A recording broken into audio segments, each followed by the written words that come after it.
Hello and welcome back to my channel, What If Deku 2.0. Join us as we delve into the realms of fanfiction and fantasy, bringing you the best stories and discussions. Today, we're kicking off part 2 of our series, What If Everyone Gets Obsessed with Deku and Had Harem? If you enjoy this video, please give it a like and subscribe for more content in the future. The author of this story is Guy number 23 from FanfictionNet. All the relevant links are in the description. Feel free to say hello to the author on their profile. Now, let's dive into the fanfic. Monday morning came. As the sun appeared in the horizon, a green-haired teen ran on the track, finishing his 10th lap. Midoriya was still nervous about the whole deal between him and the girls from his class, so he decided to exercise in order to distract himself. He had spent half of Sunday on the gym lifting some weights and the other half swimming at the pool. It also allowed him to keep a safe distance from the possible aggressors. Now it was time to wash up and get ready to the class. Taking care to not wake up anyone, he quickly ate his breakfast and moved to the classroom, enjoying the extra time at peace before everyone arrived and the classes started. Ida, usually the first to get there, got surprised to see his friend quietly waiting for the class so soon, a fact he didn't let pass without complimenting Midoriya for his exemplary behavior. That said, the two chatted a little about the next classes and what training they would receive today, until their other classmates started entering the room and take their seats. The room quickly got full of noise and chat, and as usual Ida waved his arms around vigorously while he tried to maintain the order in the classroom. For Midoriya, everything was the same as always, if he didn't count the mean glares directed at him, very subtle, but always present. Aizawa-sensei entered the room, and soon class started, going as usual. Then came the lunch break and hero training, of course. During lunch, the group of girls sitting together and glaring daggers at Midoriya's backs were visited by a certain brunette really close to said boy. "Hey guys, are you all free later today? I kinda wanted to discuss a thing." Changing slightly worried looks, they nodded between themselves and Yaoyorozu gave her an answer. "Sure, Uraraka-san. Well, can you tell what this is about?" I think not here. It's complicated." With that, she walked away and sat on another table near her friends Ida and Midoriya, eating her food with the usual enthusiasm. And so, after class ended, the girls received a message on their phones to meet Uraraka in front of Ground Gamma around 10 p.m. A weird location and time for this, but they thought that maybe the girl was feeling embarrassed or that she could be afraid of having Midoriya around. At exactly 10 hours, Yaoyorozu arrived at the Ground Gamma front gate. It was slightly dark in here, and she waited for her friend to arrive. She was wondering what Uraraka wanted to discuss, thought she had an idea, but then, suddenly, everything went black. Yaoyorozu slowly woke up, feeling quite different. Something was off, but she couldn't tell what it was. She then realized that for starts, she was upside down and with her hands tied by hopes. Second important point, she didn't feel the weight of her body. And third, but not less important, she wasn't alone. By her side, also tied by the hands and floating like balloons, were a Shido, a Sui, Gyro, and apparently Hagakure, as she could see a set of clothes floating. "Hey guys, wake up. Tsuyu-san, Gyro-san, Mina-san, Hagakure-san." That slowly woke the other girls from their slumber, getting similar reactions to Yaoyorozu. "What? What is this? Where are we? Ribbit, when did that happen? The last thing I remember was getting to Ground Gamma and then nothing. You too, Kyoka-chan?" "Well, it's only normal for that to happen. I learned that move with Gunhead Sensei."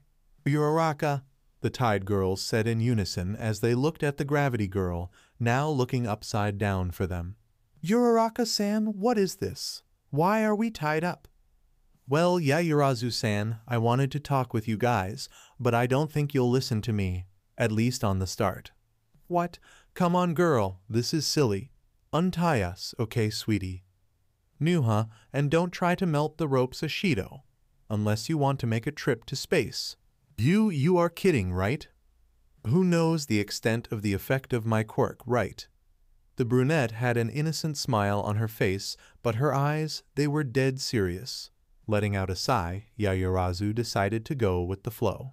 All right, we're listening.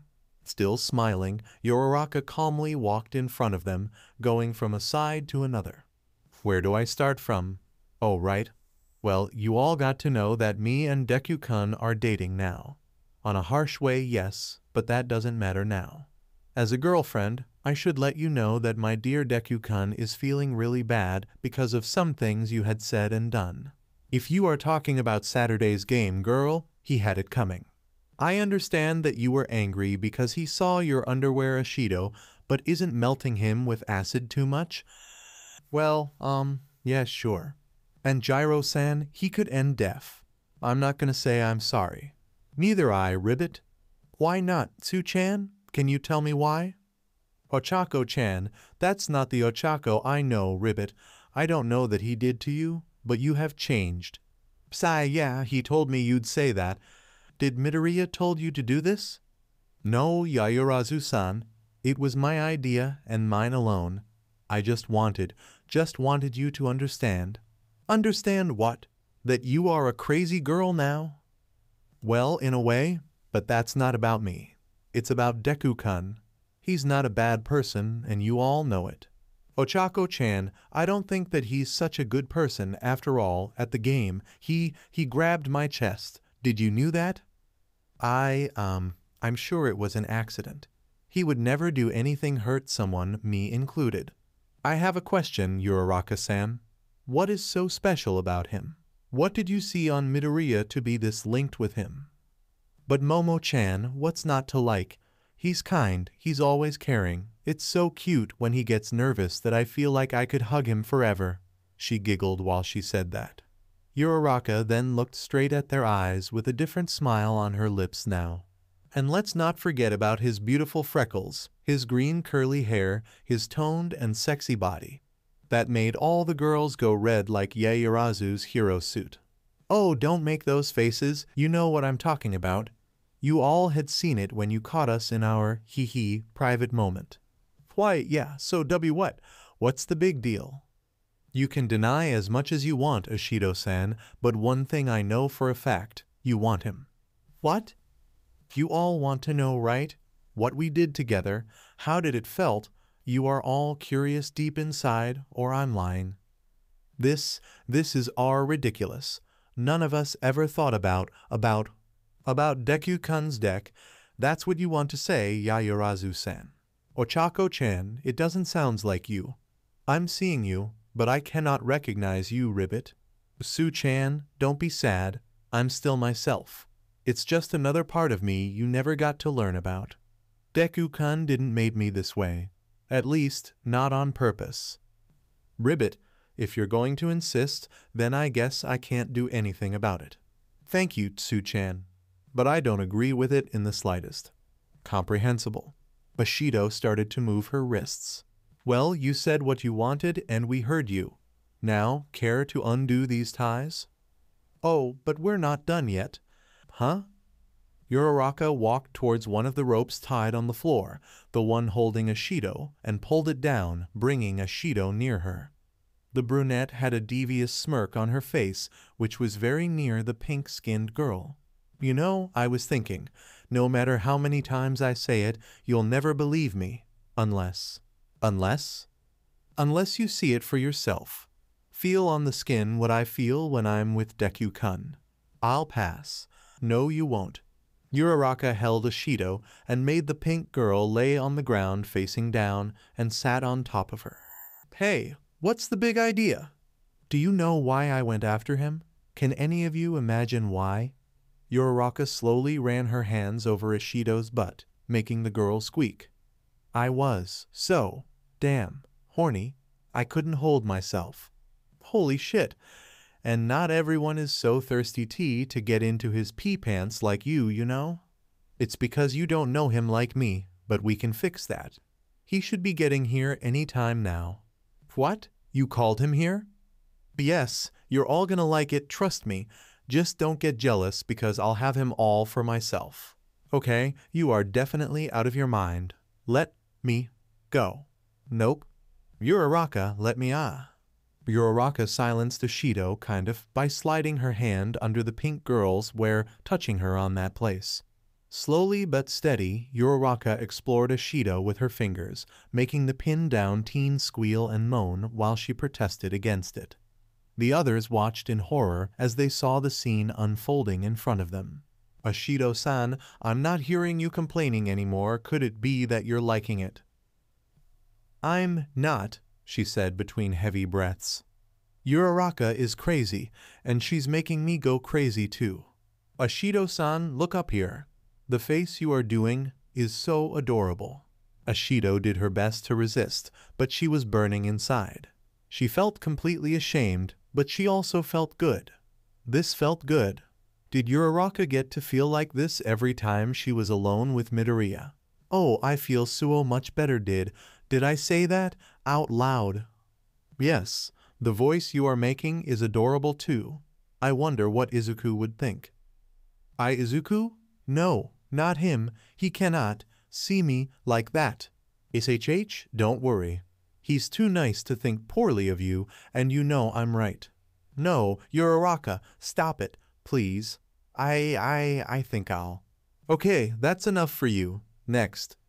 Uraraka got out of Ashido and gently let her float up again, leaving the pink girl completely lost, her face with a bright purple hue.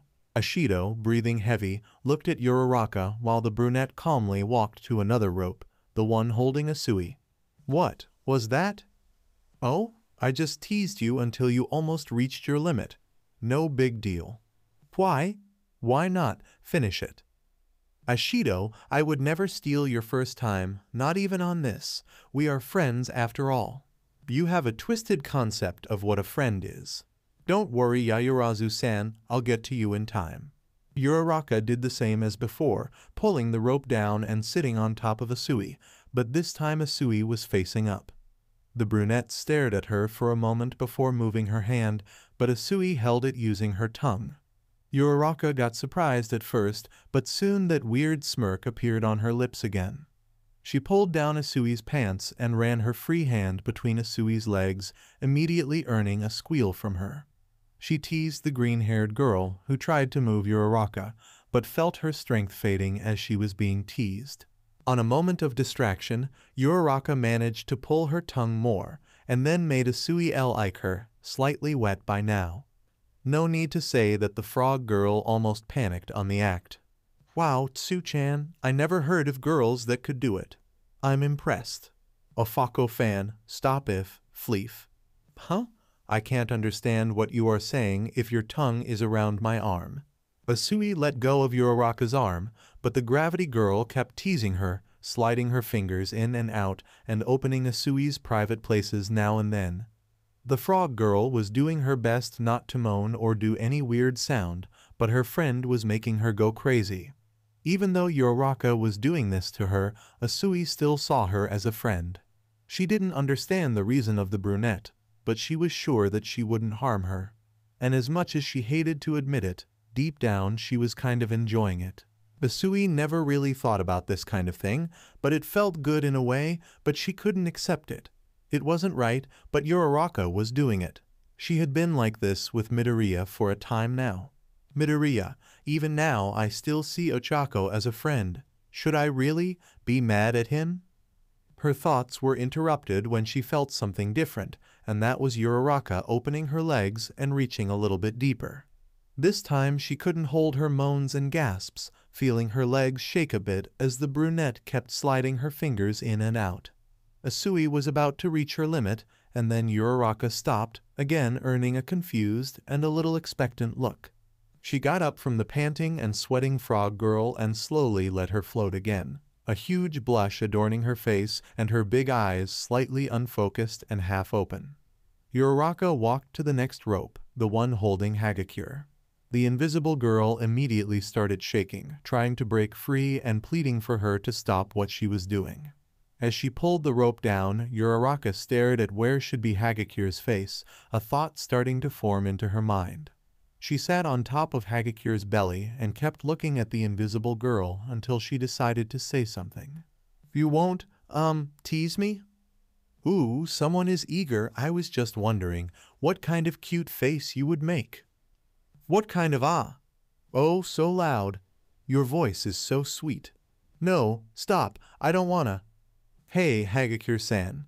You were complaining about Deku-kun touching your jugs, but you have idea how good he is at it. Uraraka lifted Hagakure's shirt and started caressing her jugs, making the girl moan loud, thought she tried to muffle it with her hands. Uraraka looked intensely at her face, like a tigress looking at its prey. Your voice is so sweet, I keep imagining your cute face blushing. You know, I bet Izuku would like it too. Midoriya. No, he wouldn't. You sure? He is like an angel. He would love to make you happy like this. Happy? Tell me the truth, Hagakure-san. Do you dislike it? What you are feeling right now, do you hate it? The two of you too, Ashido Isui, did you really hate it? What is it, Hagakure? I cannot hear you under your moaning. I don't hate it. Uraraka stopped, removed her hands from under Hagakure's shirt, and got up, letting the short-breathing girl float up again. See? It doesn't hurt to admit it, right? The next one was Gyro, who had a cold stare directed to the brunette. As Uraraka pulled her down and they were face to face, her gaze intensified. Gyro-san, if you make that face for too long, you might get stuck with it forever. Like I care about it. TSC, you don't have to act Taukth, you know? Who's acting? A smug grin formed on her lips. There was no way Uraraka would break her shield. Taukth deep inside Gyro was worried about the unusual abilities of her friends. Okay, it seems we have a harder shell to break. As she said that, Uraraka put Gyro on the floor, sitting on her back and quickly reaching inside her shorts. Gyro covered her mouth as Uraraka slid her fingers quite fast in and out her private parts. From all the things that could happen, Gyro never imagined something like that. It was intense, barely violent, and yet she couldn't help but enjoy it to a very little extent. The purple-haired teen kept her mouth shut, but she didn't know how much longer she would be able to do so. Uraraka wasn't holding back with her apparently. Only when she felt a strange heat build up inside her, Gyro stopped muffling herself. Her breathing was ragged and she needed air. Fortunately, when she was about to let out a scream, and she could tell it would be a loud one, Uraraka stopped, getting and giving a slight slap on her butt as Gyro floated up again. See? Sometimes all we need is a stronger push. Uraraka walked to the last rope, the one holding Yayurazu, who had closed her eyes for the entire time. Don't be so timid, Yayurazu-san, there's nothing to worry about. Before Uraraka put Yayurazu on the ground, she opened her eyes and looked straight at the gravity girl with an intimidating face. Do whatever you want, you won't convince me about this. Psy, I have to be honest, you were always my biggest worry. What? Since I realized I liked Deku-kun, I got worried that maybe he didn't like in the same way. I thought, what if he doesn't like my looks? What if he ain't interested in another girl? As she said that, she hugged Yayurazu, putting a hand on her face and caressing her. I thought, if at least I could be more like Yayurazu. Like me? Sure, just look at you. Gorgeous, smart, polite, talented. You are the closest to a perfect girl I had ever seen. Uraraka had her face really near, and Yayurazu could feel her hot breath brushing her chest, since Uraraka was shorter and she was still with zero gravity. I had a lot of competition, not only you, but all the other girls. You all guys are so awesome, and I didn't even consider the other classes at the time. What if some senpai got her eyes on him? How can I win against this? And still? On our first time, the first time I tasted Izuku's deck, he said I was beautiful. I even mentioned I wanted to lose some weight, and he said that I was perfect the way I was. Do you see now why I love him so much? That's very touching, Uraraka-san, but it doesn't make what you two did any less wrong. I know this is wrong, but I feel so good. Uraraka sat on top of Yayurazu's back and ran her hands over her arms, torso, and tights. You are so perfect, Yaoyorozu, and I wish you can find someone like Izuku one day. L like Midoriya?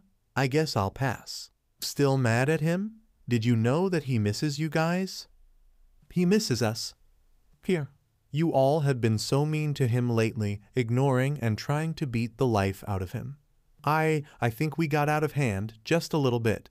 You'll never know how I feel unless you see it for yourself.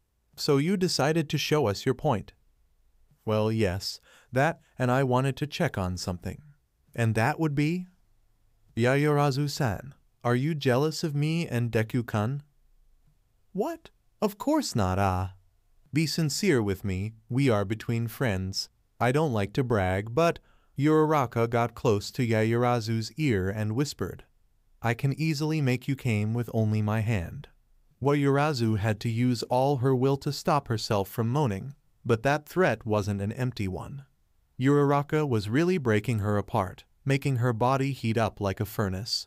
She could feel her inwards getting wet as Uraraka played with her. She didn't want to admit, neither believe in it, but she felt good. The sensation was strange and kinda invasive on the start, but now it was a different thing. She shivered each time Uraraka separated her fingers, opening her a bit, and she felt horrible because she was enjoying it, even if just a bit. If she knew about this before, then maybe she would not be so mad about Uraraka and Midoriya doing it. Did the girl always felt like that when she and Midoriya were together? How many times they did it by now?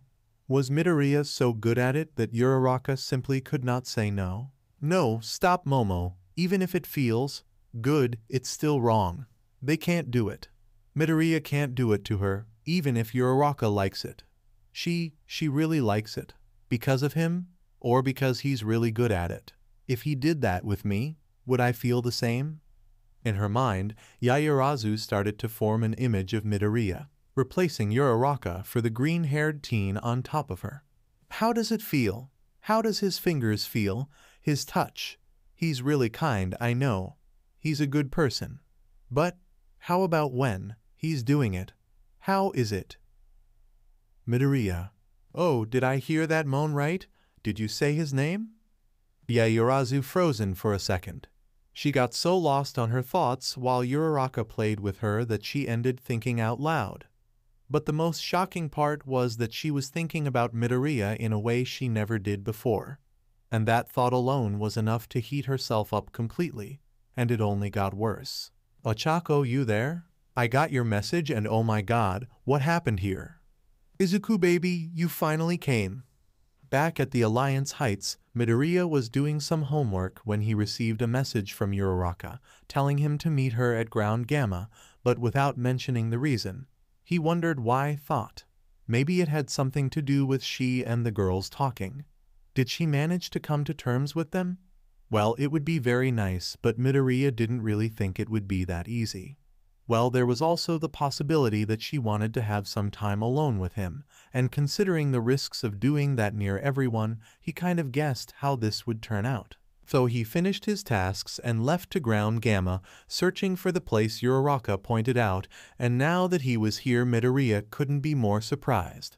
In the middle of the small and dark warehouse were 4 of the girls of his class, tied by ropes, floating in the air like balloons, and with red and purple blushes crossing their faces.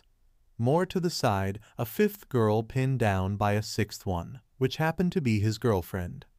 Needless to say, shock and confusion flooded Midoriya's mind as he tried to make some sense out of the strange scene, to say the least, that was presented to him. Ochako, I mean Uraraka, what is this? Why are the girls tied and up in the air? And why are you sitting on Yaoyorozu? Oh, it's nothing really. I was just showing the girls how can I say, a new point of view. About what, if I dare to ask? Well, about you, dear. Me? Not exactly you, maybe we together as a couple. You know, you only understand when you have a taste of it. And by taste you mean. Don't worry, I didn't go too far. They didn't even came. Oh my Uraraka, I really don't think this was a good idea. I said I was going to convince them, didn't I? Yes, but there are better ways to do it. Are you angry with me? No, I mean, you had the best intentions, but, Well, we shouldn't invade their privacy like that since we'd like to have our own. Also, they should choose if they want to do that kind of thing. You are right. I'm right. Now we should untie them. Yeah, but since we are here. Uraraka got up and Yaoyorozu floated up, speechless due to the shock of Midoriya seeing her like this, the same with the others. Her face was feeling hot, and she knew she had the biggest blush on her cheeks. Midoriya of all people, seeing them with those red faces. There was no mirrors around, but they knew that right now Horny could pretty well define how they looked, and that only made things worse. Thought this whole time they had been avoiding looking at the green-haired teen, they followed with the eyes as Uraraka walked to a confused Midoriya, wrapped her arms around his neck, and locked him into a deep kiss. Midoriya at first showed some signals of resistance, but soon gave in to the kiss, until a minute or so passed, and he backed off. Uraraka, this is not the best time. Why not? It's just the two of us, and a little audience, but who cares? I think they would care. So you okay with doing it out here? No, I didn't say that. Come on, Deku-kun, just a little bit. It's nothing they'd never seen before. Uraraka jumped on him and made Midoriya fall on his back, then removed his shirt and started to kiss him again while running her hands over his arms and chest. The teen protested, even if weakly, but she kept going on and enjoying herself, all while the five girls witnessed them, unable to look to another direction. Something inside them seemed to flare up, and their heartbeats started to rise a bit. With a single hand, Uraraka lowered Midoriya's shorts and boxers and held his half-hardened member, stroking it slowly while kissing him. Midoriya, thinking less about the situation as time passed, lifted her shirt and reached under her, massaging her jugs, squeezing them lightly and pinching her nipples, which earned some moans from Uraraka as she sucked on the base of his neck. He could never get tired of her soft-to-the-touch skin, her perfect curves, her jugs that cupped just right on his hands, and of course her round and soft butt that he learned to love in a special way. No matter how much he tried to resist, he could not control his actions when she was like that, so sexy and seductive that the rational part of him just shut down.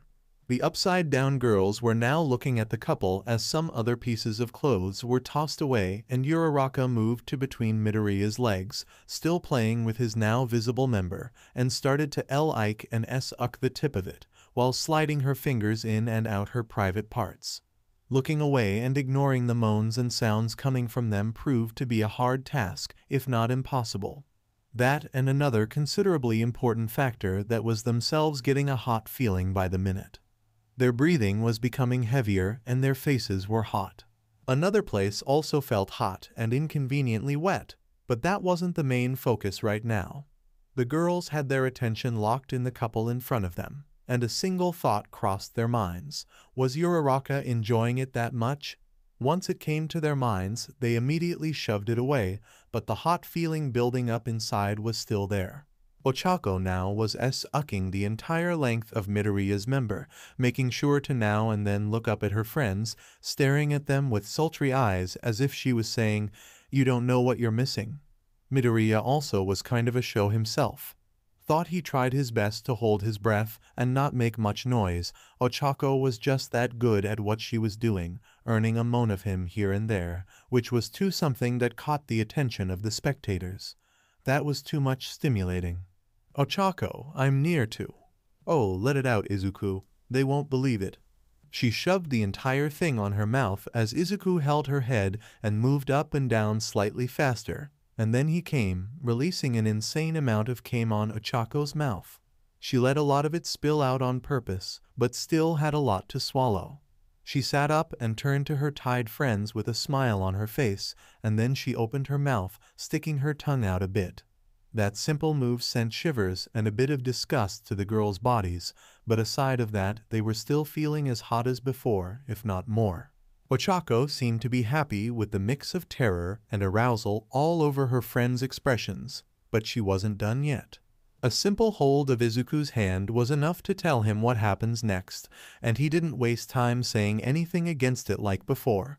She laid her back on the ground in a way that the others could have an almost full view of her, being covered by Izuku's back at first. He squeezed and sucked on her jugs and used his free hand to reach between her legs, which quickly made Ochako go wild, moaning loud and calling for her boyfriend's name. Izuku lowered himself, and without wasting time he started to lick her and stick his tongue in, earning more moans from the brunette. Ochako was already losing it, breathing heavy and even shaking a bit. At some point she bit the tip of her thumb and looked straight at the upside-down girls, taunting them with her face full of lust. If there was a limit to being teased, the girls were really close to it. It was like they were on the verge of crossing a line, and that wouldn't end very well. Or at least they thought so because, sincerely, they all had some problems that they needed to attend to. Ashido was squeezing her legs together, trying to contain the heat in her private parts, and her face was so hot she knew she looked like a berry right now. Hagakure tried to hide the small stain that formed between her leggings. Asui was feeling her heart beat too fast and too strong for her well-being. Jiro's body was so heated up she was starting to sweat. And Yaoyorozu felt every muscle of her body aching to get free and do something about that extremely intense heat that had overcome her. And then something came to their minds. Even if for a fraction of a second they wanted to be there. They truly wanted to be in Uraraka's place. Speaking of her, Ochako suddenly held Izuku's head and laced her legs around his neck while she let out a considerably loud scream of sheer bliss. Her eyes unfocused a bit and she arched her back. After that she just let go of him and let her body go numb, gasping for air while Izuku finished drinking her juices.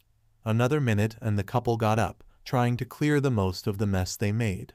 Due to the number of occasions that they had been in before, Ochako always had a small towel with her just in case. After that, they moved to the tide group, which was now completely in silence. Midoriya pulled down the ropes and Uraraka released her gravity effect, letting her friends finally touch the ground normally. Midoriya and Uraraka untied their hands, acting so peacefully, as if nothing had happened, that they didn't even know how to react. They just stood there, running a hand over a slightly bruised wrist and looking at any place but the two teens in front of them. There was this extremely awkward silence between them, and there was no right way to start a conversation. Heck, right now Ashido was considering just running away and Yaoyorozu wished she could bury herself. Hagakure wanted to disappear, but that would involve getting naked, so no, Jiro was stiff like an statue and Asui's mind was blank as much as her expression. The first one to do anything was Uraraka, who decided that enough time in silence has passed. So okay. That was kind of what I wanted to discuss. I guess I made my point clear, so hope we are all good now, right? She received small nods, except for Asui, who was still kinda out. Midoriya was the next one, feeling that maybe things only got worse, thought he didn't felt the assassin aura that was coming from them before. We should all go back now. It's kinda late and someone could get worried. With that, Uraraka held Midoriya by his hands, and they walked away from the group, leaving the four girls standing on the warehouse. The next days were the definition of strange for Midoriya. For starts on the following days to the discussion between the girls, aside for Uraraka, none of them dared to even look at his face. The simple mention of his name was enough to make them flustered, that when they didn't desperately try to change subject or just flee from the place they were. Class duties were becoming hard as whenever he was chosen together with one of them, either they tried to do everything alone and as quick as possible, or they just left everything for him, the latter being more recurrent. Not that he didn't know the reasons behind these actions. He fully understood and even accepted that these were the expected reactions that they would have after all that happened. What was really bothering him was how things were between Uraraka and the girls. They didn't want any contact with Midoriya, okay, but with Uraraka was another whole level. It wasn't just distance, this kind of fear whenever the brunette walked in, as if she was a Shinigami ready to harvest their souls. Midoriya had asked her what exactly happened before he arrived, and Uraraka was quick on telling him how she, quote, gave them a small taste of Izuku magic, unquote, in a level of details that he had some difficulty focusing on listening. She assured him that this wouldn't be enough to traumatize them. After all, everyone had been in much worse situations due to villains attacking, and she even went further, saying that the only way to get them like that would be if Midoriya himself had gone too far. What do you mean by too far? Something like you going deep on them with your D. Okay, I got it. Don't finish that sentence. Uraraka had a point. Kind of. So for what reason the girls were acting like that? It could be the huge shock that was Uraraka's other side. Even him got surprised this time, but the rage against him seemed to have vanished, being replaced by a strong but unharmful rejection, and they would almost freeze in place whenever Uraraka entered the classroom of the common room at the dorms. She also stopped being invited to the study group, which led her to her very smart and reliable boyfriend, thought it was really hard to focus on the tasks sometimes. And Uraraka didn't even seem to notice. Aside from the study group, things were still the same. Uraraka kept her bright and upbeat nature, and they still talked to her and did things together on the class, but there was this hidden hesitation and smiles that seemed a little faked, as if they had to keep things going on as usual. That made Midoriya worry for Uraraka. He could endure the ice treatment he was receiving, but he wanted Uraraka to be okay with her friends, even more if the reason for these problems was himself. After thinking a lot, Midoriya decided himself. He would get to each one of the girls and talk to them, even if it meant getting a slap or a punch across the face. There's no easy way to do it, there is? Midoriya thought with himself as he looked around the corner of the common room, spotting a yellow shirt with a pink heart floating on the couch. Hagakure was watching one of those novels on the TV and was by herself, which kind of made it easier to get to her. The problem was what to say, how to address the huge elephant in the room. She wouldn't willingly talk to him, so Midoriya had to think of an excuse, anything that would give him an opening to talk about the situation between her and Uraraka. Hopefully he could think of a way of return things back to normal, or at least close to it. He checked all the variables. Yayurazu was studying on her room, Asui was at the pool, and Ashido was at the gym practicing breakdance. Alone like that, she would be more easily persuaded, but that wasn't enough. There had to be some spectators when he went to her, in a way that she would feel too embarrassed to say no or just flee. Cruel, yes, but necessary. And right on time, Kirishima, Tokoyami, Kaminari, and Shiro entered through the main door, talking about anything. That was Midoriya's chance. He quickly walked towards the couch and lightly tapped on Hagakure's shoulder, making the yellow shirt turn around, and when it did, it jumped up a bit, accompanied by a small squeal. My Midoriya. Hi, Hagakure-san, are you busy right now? I was thinking if you could help me out on a new training I thought about. Training, you say? I'm kinda busy with, Please, Hagakure-san, just for today. Midoriya even bowed a little and put his hands together, getting the attention of the small group passing by as he planned, and Hagakure noticed them too. They had curious faces because when they left to the gym she was still watching TV, not that they should cafe that much for her business, but it wasn't exactly the definition of busy if you asked them. What kind of training was it, my Midoriya? They were at one of the many dojos of UA, using one of the judo tatamis for the training. On one side stood Midoriya, doing some stretches and inwardly harnessing all his might to put his plan on action. On the other side, Hagakure just stood there, looking right and left and shifting from one foot to another. There was no one around on that gym, and Midoriya never said he had in mind, neither why her help was so needed, which only made the invisible girl even more anxious. Had her other friends been around when he asked, she would have denied on the spot, but for some reason she didn't found the strength in herself to do so. Or so she thought. The next time she glanced at the green-haired teen, he was done with his stretching, and with a blindfold on himself. My Midoriya, what's with the blindfold? Oh, that? Well, I had been thinking about training my combat skills, focusing on reaction time and some kind of awareness of the surroundings. And wouldn't Ojiro-kun or Todoroki-kun be better options? Maybe in combat, but you're the best when it comes to stealth. And I know you don't like when others see you undressing, so the blindfold is for that. that caught Hagakure off guard, both the compliment and the consideration for her.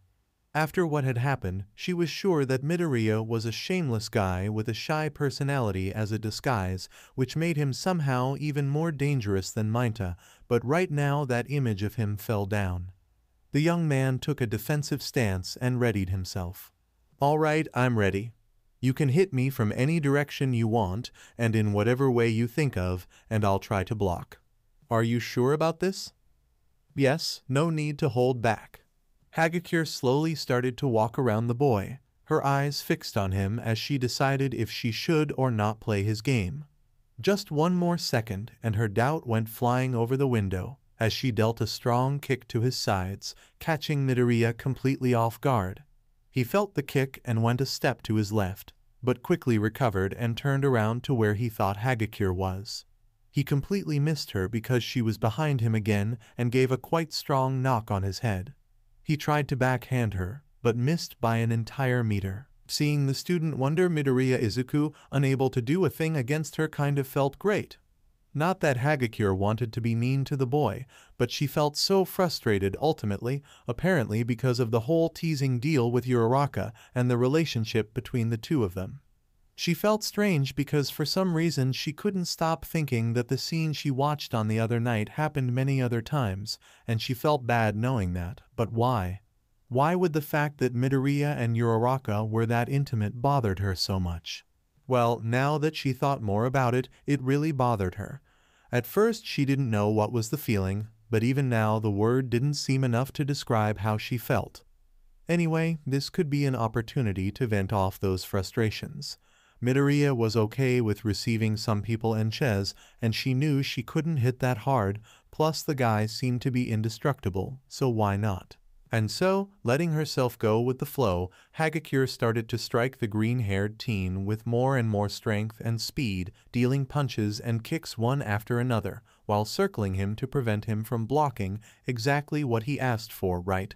She would knock him to the ground with low sweeps and then hit on the face of in the sides when he got up. Whenever HR tried to counter her, he would miss by a great distance, only to receive a chop on his back or a knee to the guts. Damn, at one time she even grabbed him by the arm and tossed him over her shoulder, slamming his back on the tatami and making Midoriya lose his breath for a moment. She felt great, both with the exercising and for letting go those bad vibes she was feeling. And yet, she still felt frustrated. Something kept nagging on the back of her mind. And most important, no matter how many times she took him down or hit him, Midoriya kept coming back up, as if he was a machine instead of a human being. Either she was too weak or the boy was that resilient, probably the latter. And to worsen things, he was actually getting the hang of it. It took him some time to get used with the new situation, but now Midoriya was starting to use his other senses more, notably his hearing. He could hear the very light steps of Hagakure, her slightly short breathing, and even feel when she was going to attack. After all the training worked more than just an excuse. He could feel the difference in the strikes, they felt more desperate, as if she felt that she had to take him down for good. And it only increased when he managed to dodge and block some of her attacks. At some point she was making enough noise to be easily detectable. That or he really got good at fighting blind. Anyway, she was attacking him like her life depended on it, sending punch after punch, trying to make Midoriya kiss the floor. Why? Why did she felt so angry? Angry? That was new. He did touch her during the hero training, and he had been doing naughty things with Uraraka for a while, which may or may not have broken the mind of her friend. Thinking again, the incident on the hero training was an accident. After all, he was fighting, and she was an invisible girl, so okay, comprehensible. And about him and Uraraka, well, the girl did seem happier than ever, at least when they saw her with him, and even during the classes you could notice that Uraraka was kind of shining with happiness. So who was Hagakure to cut out her friend? Sure, the two lovebirds should learn a thing or two about how a relationship goes, but still they were happy, both of them were. Should Hagakure really be mad at Midoriya? Why did she felt that way for him? It doesn't stop, why it doesn't stop. What? Off, knee to the guts. It only got worse after what Uraraka had shown. Hagakure-san, what are you? Ouch. Elbow on the right side, under the rib cage. This feeling, it doesn't go away. Left punch to the face, blocked. All the time, whenever I think about it, I feel like that kick on the right leg. He barely flinches. It doesn't have anything to do with me, so why do I care so much? Left hook, connected with his chin, but Midoriya endured it well. Why do I feel so frustrated and sad whenever I think of you? Hagakure tried to punch Midoriya right in the face, but at the last second he dodged and managed to get a hold of her arm, shifting his weight and sending her to the floor in a smooth and light toss. She barely felt the impact, but still stood there looking at the ceiling for a minute. It took Midoriya 30 minutes of blindfolded sparring to keen his senses and take her down. There was no way of denying that he was a wonderful person. Only when he called for her she got out of her thoughts. Hagakure-san, if there's something bothering you about me and Uraraka, you can tell me, you can tell us. We won't be able to do anything if you don't say it. No. What? It's not you too. It's you alone that's bothering me, she said as she sat up, looking at the still blindfolded teen. Even if he wasn't, he wouldn't see the pout forming on her face anyways. She then punched him on the face, making him sit on the floor too, and while he held his aching nose, Hagakure tackled him to the ground, pinning his arms and legs while she hovered above him. Ha, Hagakure-san. Don't talk. If you keep talking, I won't feel angry anymore. But I don't want you to be angry yet. I know, but geez, I should be mad at you to know tomorrow and still. You are not? Not completely, and I don't know why. Do you have a second quirk of hypnosis or something like that? No, I would know if I had. I'm sorry, I know your quirk is a touchy spot. And no problem. Hagakure-san, to be honest, I didn't really want it to train. It was an excuse to talk with you, only the two of us. This is why you chose blindfolded sparring. Yeah, that, and this way you could vent off some of that anger you felt for me. She could not believe it. The guy just made himself her punching bag. All because she was mad at him and he wanted to fix things. A weird way of sorting things out, but the whole situation they were was also very weird, so worth it? It does not counts. Sorry, what? Letting me hit you? It doesn't counts as asking for forgiving. It doesn't. Of course not. You touched my breasts after all. About that I'm really sorry, and this HHH, that doesn't count either. So, what can I do? Huh? What can I do so you can forgive me? Not only that, I want things between you and Uraraka and everyone to be like it was before. I know there's something strange between you girls. If you cannot let what I did pass, okay, but at least keep being the same with her. She doesn't deserve to be treated differently because of what I did. You are priceless, you know it? Huh? You asked what can you do, so here's the answer, nothing. Nothing? Yes, don't do nothing, no matter what happens next. Don't move or say a thing, you can't do nothing. But Hagakure-san, I don't get it. What do you mean by... She put one finger over his lips, silencing him. SHHH, not a single noise. You touched me in a very personal place, and also you made me feel very strange, so the way to give it back is... Hagakure lowered herself a bit and let one of her hands slide over Midoriya's arm, running over his side and leg and then stopping at his waist, where she got a hold of his shorts and started pulling it down. Hagakure-san, what are you MMF'em? Don't talk, remember? I'm also nervous here. I've never did this before. While she used her free hand to cover his mouth, the other pulled down his wear, uncovering his manhood. He held Hagakure by her arms and was ready to protest, but she spoke before him. If you ever want me to forgive you, you won't do nothing, okay? I want you to feel weird like I felt. When you and Uraraka-chan were doing this in front of us, you make me feel weird, hot, whenever I think about you, so this is my revenge, got it? Something told him that she was saying that to herself more than she was saying to him. The next thing Midoriya felt was a warm and soft sensation wrapping his member, and that felt awfully familiar for him. And then another familiar sensation, the one of being stroked. He had been there with Uraraka enough times to know what was happening, even blindfolded. He was really considering getting up and leaving the scene as fast as he could, but Hagakure was willing to get back to normal with Uraraka and also forgive him. It felt like he was betraying his girlfriend, but it was for the greater good, plus it wasn't anything too serious. Right? Wrong. It was very wrong. One, because he didn't even tell Uraraka about this crazy plan, not that he had expected that outcome.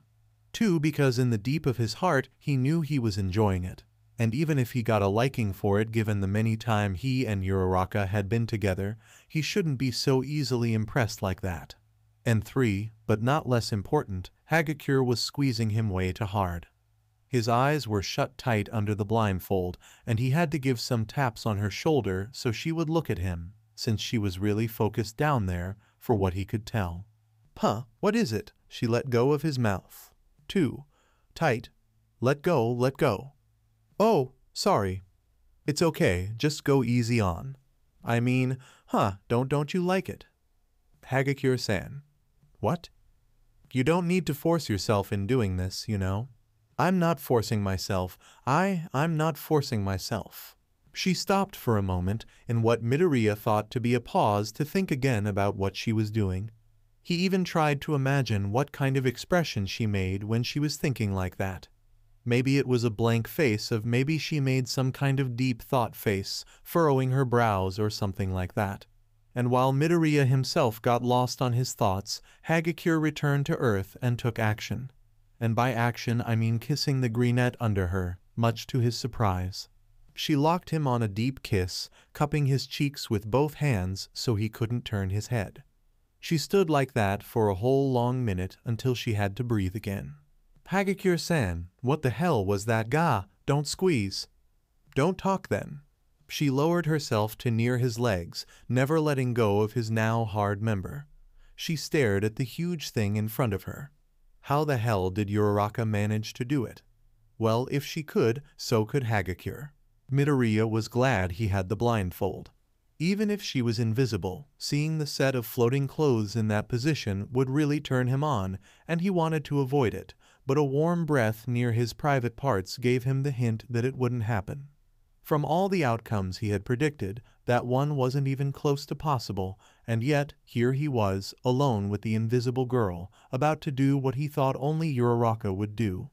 He should really leave now, but the cells on his body told him to stay. That and his objective to make Uraraka and Hagakure and the others good friends again, let's not forget it.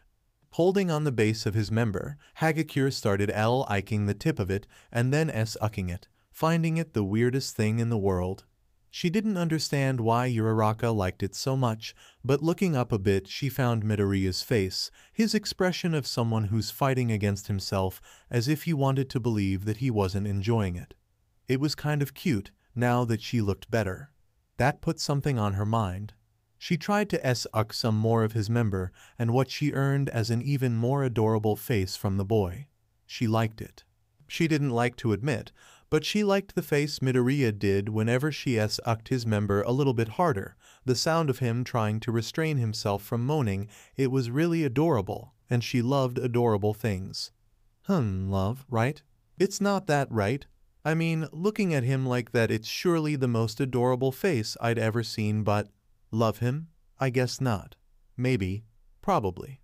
How would he react if she went further? Hagakure knew that was one way to discover. She shoved inside her mouth the most of his member that could fit, and to her surprise a lot was still out. It seemed a lot easier when she saw Uraraka doing it in that night. Guess it comes with practice. So the next question was whether Hagakure would want to do it again. When did she even consider it? Maybe it was after Uraraka had shown her how it felt, how it looked like. And again, she hated to admit it, but she felt great sucking Midoriya like an popsicle. She also felt hot, which led to the invisible girl using her free hand to please herself. She wasn't caring about Midoriya anymore, not in that revenge thing. Yeah, that was a sad excuse she brought up to hide the fact that she wanted to do it, that she wanted him, and that triggered something on the back of her mind.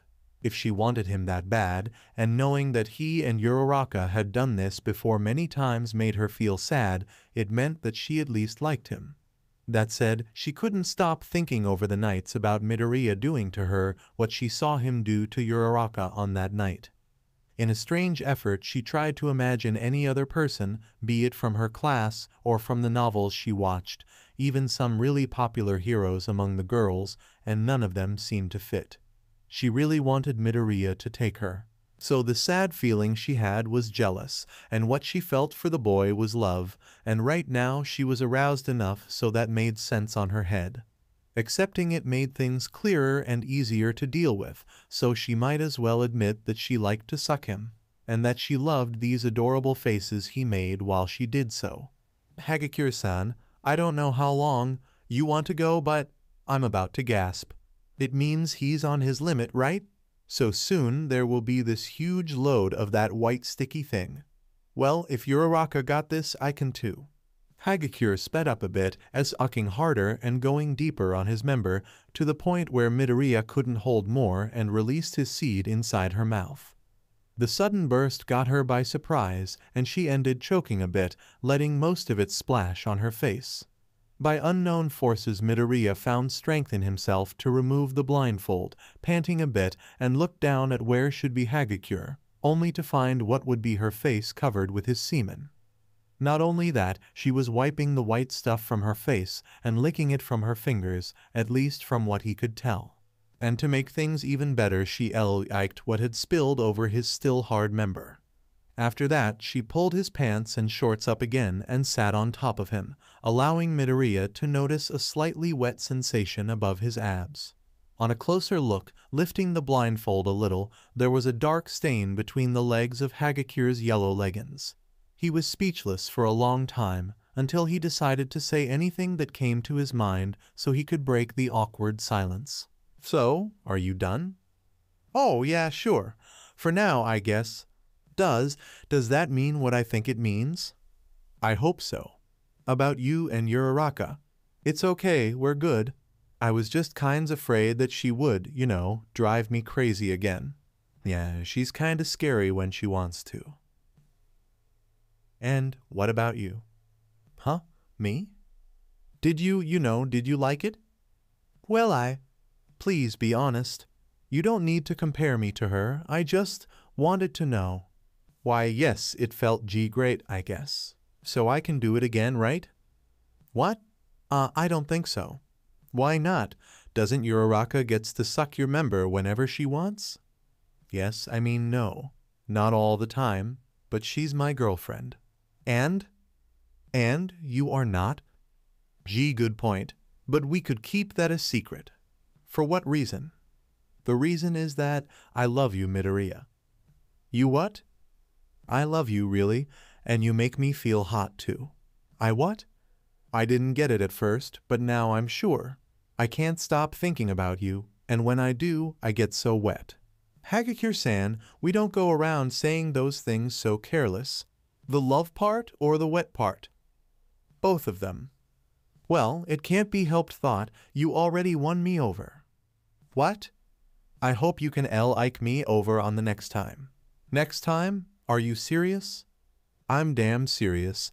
I know Uraraka-chan can be very hard to deal with, but I'm not going down without a fight. A fight? Yeah, for you, cutie. And just like that, she got up and ran to the gym's door, but Midoriya called her before she crossed the doorway. Hagakure-san. Yes, cutie? Your leggings. They have a mark on them. Oh, true. Thanks, sweetie. Oh, don't look now. She joked while she undressed and giggled, still kinda unaware of what means to be invisible. As the invisible girl left the gym with her clothes rolled up on a ball, Midoriya looked at the ceiling and ran the facts that had happened not a minute ago and tried to understand where this all left him. So now Hagakure and Uraraka were good. Not that the invisible girl ever stopped being her friend, it was just the shock from being teased by her, and Midoriya knew very well that Uraraka could be very terrifying on that matter. They would probably get back to normal in time. That said, now he had another problem in the form of a ridiculous love triangle with two girls apparently addicted to him. Somehow he managed to pass by Hagakure, now to the next one. 3 a.m. By his time everyone in Ua Heights Alliance dorms were sleeping peacefully, resting for another day in the famous school known for possessing the best hero course there was. Everyone except for a certain girl with a frog quirk. Asui Tsuyu had her eyes wide open and slightly darkened marks under them, a clear signal that she hadn't been sleeping too much in a while. The reason for it, you can guess, was a particular classmate, Midoriya Izuku. Since the night where her friend Uraraka knocked her and her other friends out cold and tied them up, using her quirk so no one would try to escape and risk float away like a balloon, she had a hard time trying to sleep. It wasn't because of the kidnapping, but because of what happened after. Asui watched as Uraraka, one of her best friends, went on Yandere mode. Not only that, she had to watch while Uraraka transformed into another person and gave what she discovered to be a job on none other than Midoriya. And the worst part, she couldn't avert her eyes from it. It made her feel sick, and that could also be because she was upside down and with zero gravity effect on her body. Anyways, the image never left her mind, be it during classes, on the hero training, on her free time, and worst of all, on her dreams. It plagued her mind and didn't let her rest a single bit, to a point that it was directly affecting her life as a whole. Uraraka was a constant reminder of those memories, so whenever her friend entered the same room she felt a chill run down her spine, and Asui felt as if she would let out a strange sound if she ever so dared to open her mouth. And Midoriya, oh Midoriya. If she was giving him the cold shoulder before now, Todoroki would be impressed. She was avoiding him like the devil runs from the cross, sometimes even causing some problems, like the time at the hero training where she left Midoriya to die during a rescue mission. And it went further. With the lack of proper sleep, she became extremely tired and somehow grumpy, being a little bit too straight on her answers. It was hard to focus on the classes, and Asui didn't feel like hanging out with her friends like she did before. That, of course, raised some suspicions, and some of her classmates came to her to ask if everything was all right, and she told all of them that everything was okay, that it was just some bad nights of sleep, which was a half-truth, but was also a half-lie, and she really disliked telling lies, especially to her friends. Asui had been going like this for almost a week now, and she felt too far from her friends. That and the last test she did was an utter failure. She had to do something about this, something about him. Speaking of him, Midoriya was also planning on how to approach his amphibious friend. Right now he was at the couch of the common room in one of his muttering sprees. It was 9:00 p.m. already from the next day, and he had no idea of how to proceed yet. By now the rest of class 1 learned to ignore it. Only when he stood like that for more than 10 minutes straight would they interrupt the bullet train of thought of the greenette. He barely formed an idea. Midoriya felt a hand rest on his shoulder. Looking up and over the couch, he followed the arm of the person next to him and met with the familiar and visibly annoyed face of Asui. She looked at him right on his eyes for a moment before she did anything. Pool. 10 minutes, ribbit. Huh, what? You heard me. She left before he could question her again, leaving a confused Midoriya on the couch alone with his thoughts as he imagined what would wait for him once he went there. Asui was like an open book about her opinions, but when it came to her expressions, Midoriya couldn't read what she was feeling or thinking. The only time he was sure about that was back at that special class. Man, she was mad on that day. Anyway, he got out of the dorms without drawing attention and went to the pool on the right time. He got there and waited a bit, looking at the night sky, until he heard the sound of footsteps getting near. Asui-san, look, I know that. You can stop that apology right there, Ribbit. It won't make things any better. I know. Listen, it may not help, but at least can you and Yura ouch. Midoriya received a slap on his face, dealt by Asui using her tongue. The sudden move pretty much surprised him. I don't want to hear you talking so much. So why did you call me here? Ribbit, I want to make something clear here. Okay then. She moved closer to him, getting very near his face. Her eyes never left his, her stare burning his very soul like she was about to judge all his sins and flaws. He could feel her warm breathing brushing on his face, which only added to the blush crossing his face. Midoriya was a nerve wreck. She didn't move, just stood there, looking at him, so in order to calm down a bit, he decided to focus on anything to keep his mind bush. There was this sweet scent in the air of vanilla, probably the type of shampoo that Isui used. Her hair was slightly humid, apparently she just got from the shower, and he had to shove away the image of her during bath. And after what seemed an eternity, she made her next move, a very daring one. Her hands fell on his shoulders, holding him tight in place. She closed her eyes and pulled him closer. Midoriya had 1 second to register that, and on the next moment she locked her lips on his. Thought he tried to back from it, she held him close to her, even wrapping her arms around his neck. Isui overpowered Midoriya on the kiss, her strong tongue invading his mouth and literally rolling around his. The frog girl glued her body against his, lifting one leg and putting it around his legs. A little shift in weight and they fell to the ground, Midoriya under Isui while she maintained the deep kiss until she felt he couldn't hold his breath any longer. Having an amphibious-related quirk, she naturally was used to hold her breath for long periods. Breaking the kiss but still holding him tight, she watched while Midoriya gasped for air, a huge blush adorning his face. Heavy breathing Isui, what was that? I said earlier, I wanted to make some things clear. And that would be? 1. I like you, Ribbit. Even if I hate it, even if I think this is wrong, I like you, Midoriya. You like me? That's right. Otherwise, I wouldn't feel so sad and frustrated that Uraraka is dating you. I tried to resist without running away, but there's no denying it anymore. You say that, but... Ribbit, I know, you are her boyfriend. It makes me feel bad because Uraraka is my friend after all, but she is to blame too, Ribbit. What do you mean, Isui-san? Call me Tsu. There's another thing. I like you, and you make me feel really hot. Midoriya frozen for a moment.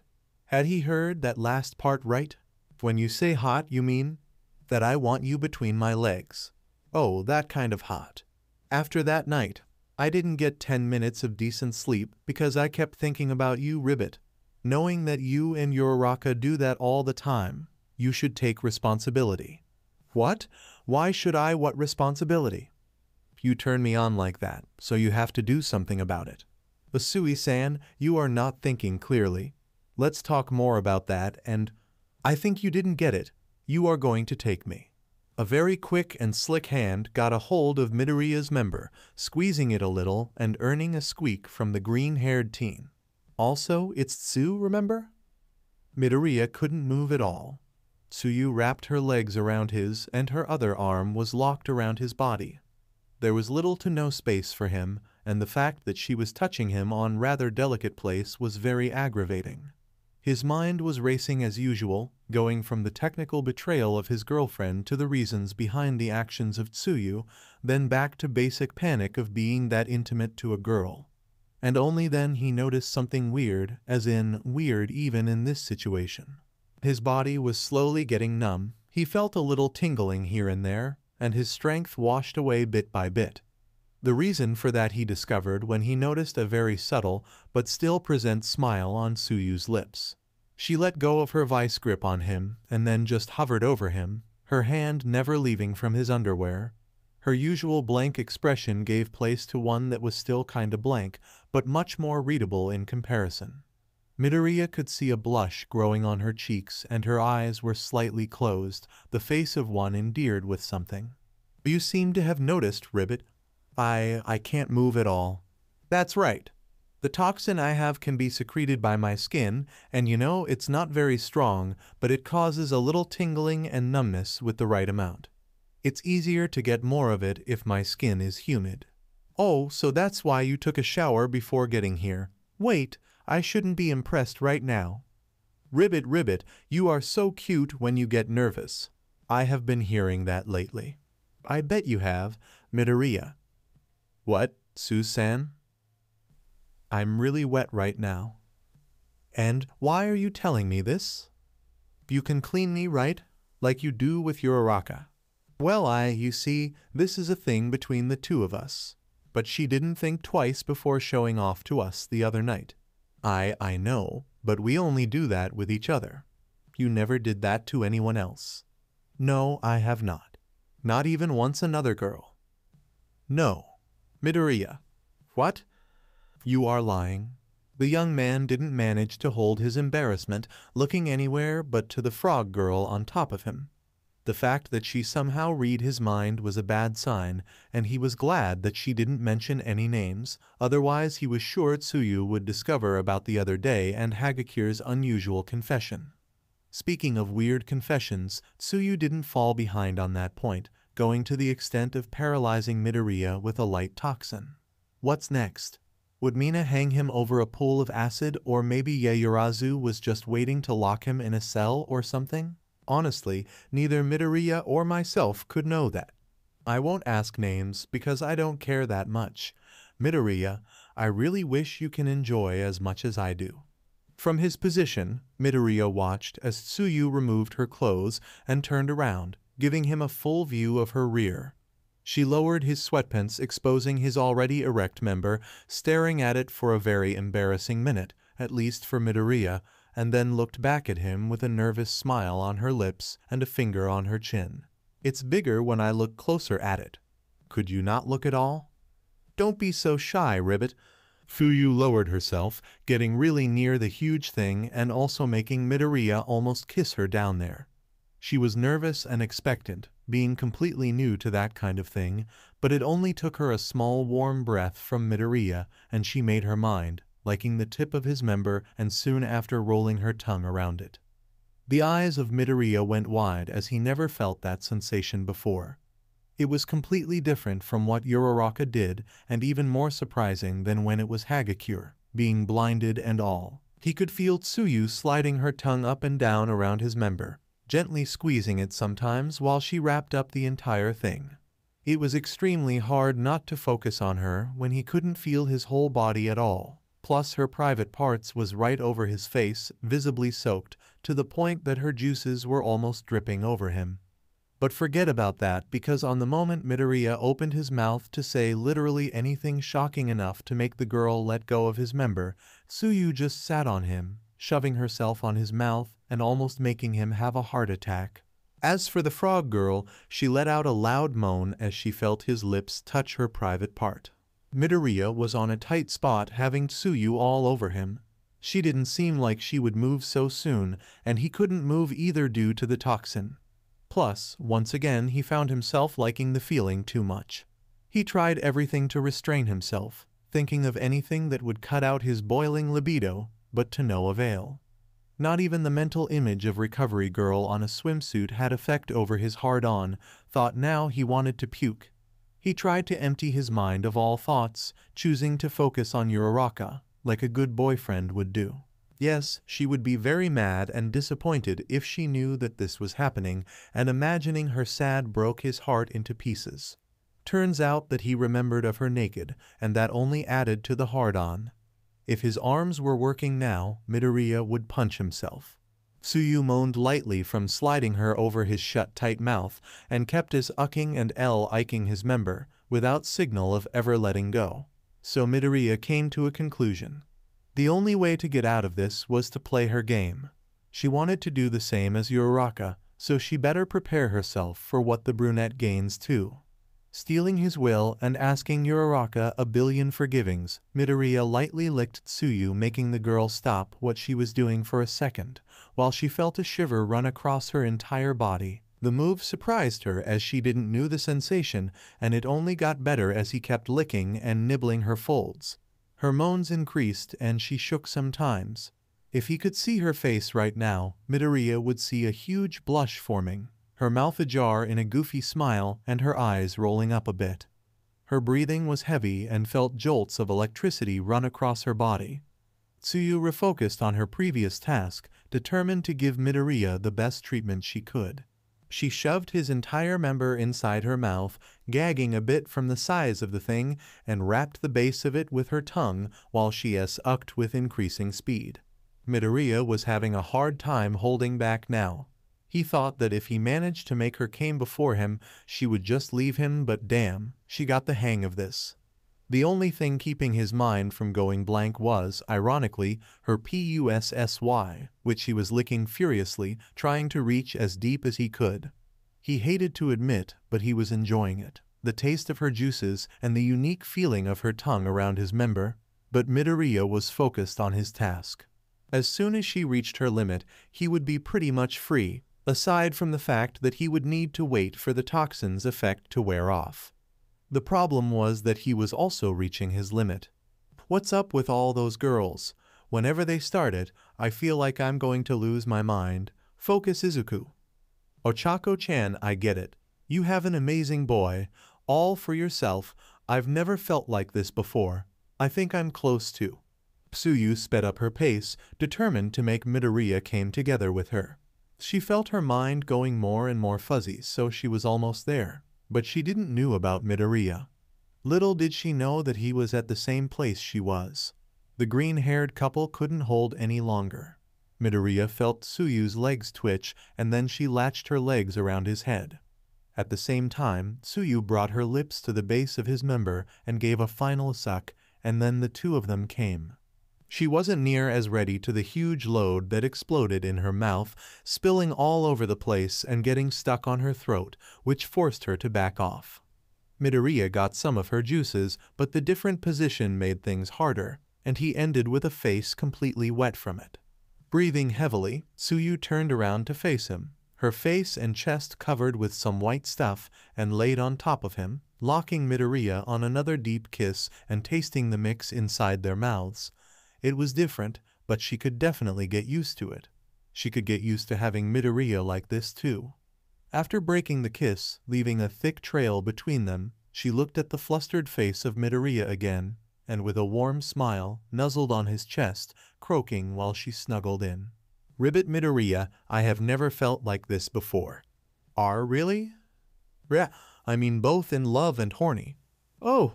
Ochako-chan is so lucky. Ribbit, she can have you anytime she wants. I'm jealous. Just kidding. We don't do it all the time, you know. We do a lot of things together. Really? We had never seen you two together like this.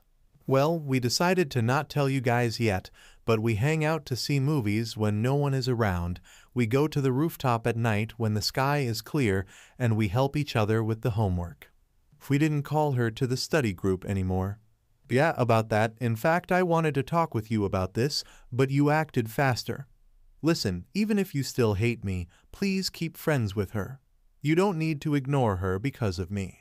Midoriya then received a flick from Tsuyu on his forehead, and he instinctively put a hand over it, noticing that his body was responding to his commands again.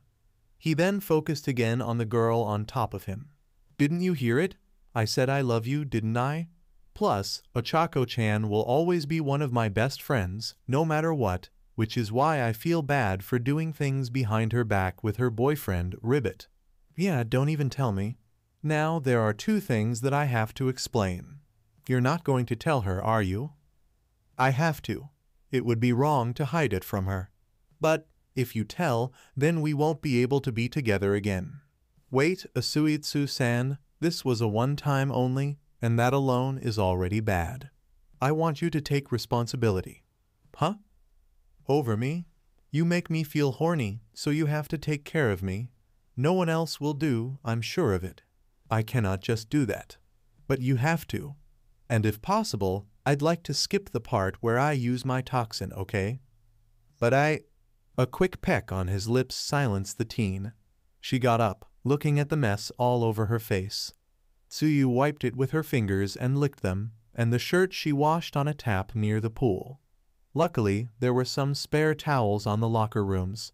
After fixing herself up, she said good night to Midoriya and headed back to the dorms, leaving the boy on the pool, still laying on the ground. He looked up at the clear night sky, still trying to understand where did he miss to end like this. Even considering what happened with Hagakure, he never thought, not even for a second, that it would come to this with Tsuyu. Looking back, Hagakure also mentioned that she intended to repeat the training, which made him panic for a moment. New problems aside, he managed to get 2 of the girls back on good terms with Uraraka, leaving 3 left, and he couldn't help but wonder what would be the outcome of talking with Jiraiya, Ashido, and Yaoyorozu. But no matter what happened, Midoriya couldn't see them doing something like that. Not that something was wrong with Asui or Hagakure. It was just that he thought it would be very unlikely. Jiraiya was very self-contained. Ashido would probably be a pile of rage, and Yaoyorozu probably had a huge lecture ready for him. Letting out a tired sigh, Midoriya got up and, following Asui's lead, used some of the towels to clean up the mess that was left over his shirt and on the floor. No clues could be left behind. He then left to the dorms. He knew he was going to have a long night with his dreams. Again. Sai, how can I get closer? It had been almost 3 days since the last incident, and Midoriya was still trying to form a plan to deal with Jiraiya. At first he thought that she would be the easiest one to approach, but turns out she was kind of an introvert, not near his level, but still kinda hard to reach, even more for him due to the previous events. The obvious route would be asking her to teach him on some kind of instrument, but she wasn't fond to show others her musical skills. Jiraiya had decent grades, so there was no point in offering help with that. He could try and get to her with some tips about her quirk, but that could raise suspicions since he never shared his opinions and notes to anyone like that. Without direct options, he could always wait for a situation where the two of them ended together, probably during the hero training. That could get in the way of the training, considering the last time he tried, but there weren't much other options left, and he didn't expect her to come to him like Asui did. So be it, he would wait. Lucky enough, on the next day, the hero training would be a rescue mission on the Asche, and for further luck, he and Jiraiya would be victims trapped on landslide zone. The house they were was almost completely covered in dirt and mud, a choice from Midoriya with a pretext of being a harder place for their friends to locate. All in name of the training, right?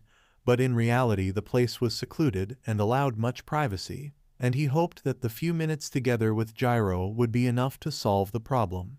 One thing was for sure, there wasn't time for any lewd shenanigans. Thought he didn't expect her to react like that. So, here they are, waiting for the rescue team, composed of Tokoyami, Kaminari, and Ida, to rescue them. Learning from the previous times, before an awkward silence formed, Midoriya went straight to the point. Jiraiya-san, there's something I need to talk with you. Huh? Why bring it up right now? Well, the truth is that I couldn't find a good excuse, neither the right time so. Oh, so, what is it? It's about Uraraka. I know things got out of hand, but ultimately you guys had been acting different around her, and I wanted to ask you to keep things like they were before. I know it's hard to hear that from me, but if you're going to hate me, okay, but please don't let that get to her. She doesn't deserve to suffer because of my mistakes. Jiraiya just stood still for a moment, looking at the green-haired boy bowing almost 90 degrees in front of her.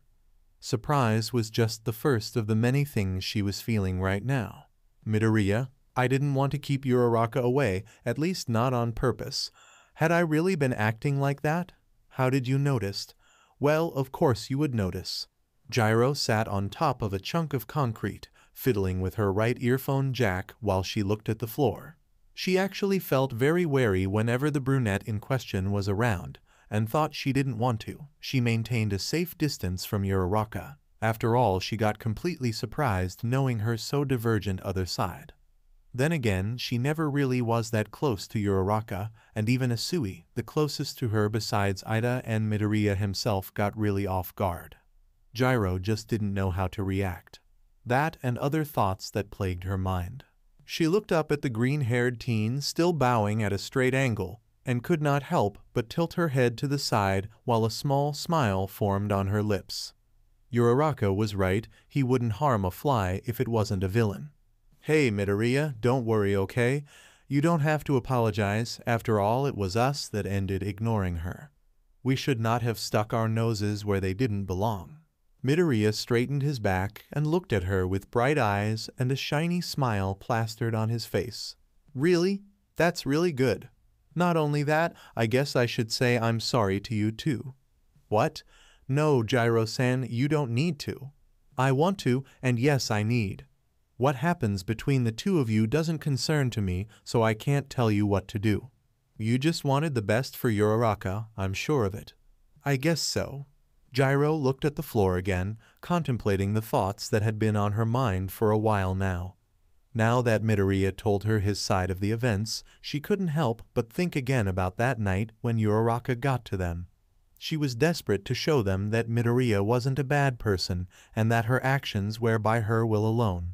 So it raised another question on the purple-haired girl, which was the reasons for Uraraka to get so attached to him. A mental list went by, starting from the obvious things. Midoriya was a kind heart, and after getting through his shell, he would be one of the best persons you could meet. He was timid and his shyness caused a lot of social awkwardness, which other girls could consider something cute. And of course, whenever the situation asked for it, Midoriya showed more courage and willpower than most of people, even comparing with pro-heroes, something she admired on him.